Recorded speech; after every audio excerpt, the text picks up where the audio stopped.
একজন বাবার কাছে এর চেয়ে বড় শোক আর কি হতে পারে।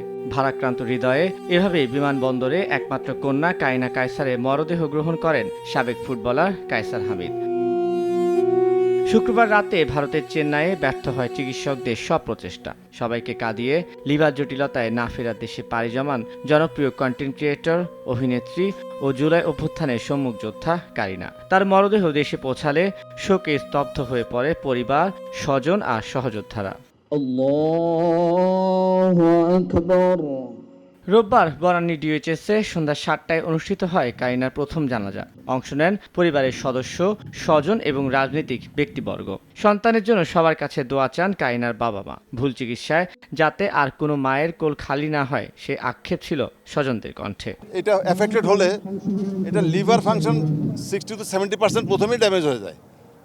এটা আমি জানতাম না। আমরা এটা প্রথম দিনে জানানো ছিল যে বাংলাদেশে এটার কোনো অপারেশন হয় না, কোনো সেট আপ নাই, কোনো ওটি নাই, কোনো সার্জন নাই, ডাক্তার নাই, এগুলো তো বলে নাই। আমাদের প্রথম দিনই বলা উচিত ছিল।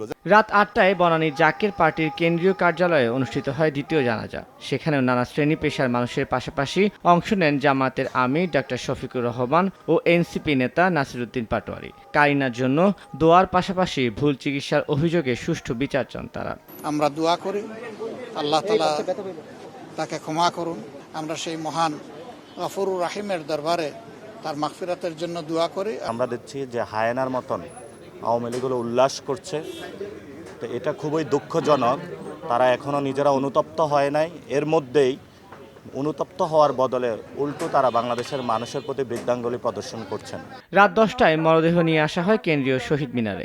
জুলাই আগস্ট আন্দোলনে সতীর্থদের শেষ বিদায়ের আয়োজনে ভারী হয়ে ওঠে পুরো পরিবেশ। শিক্ষক, বিভিন্ন রাজনৈতিক দলের নেতাকর্মী এবং নানা শ্রেণী পেশার মানুষ শেষবারের মতো বিদায় ও শ্রদ্ধা জানান তাকে।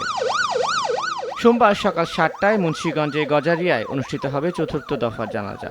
এরপর নানা বাড়ির পারিবারিক কবরস্থানে চিরনিদ্রায় শায়িত হবেন কারিনা কায়সার। তানভীর হাসান, সময় সংবাদ, ঢাকা।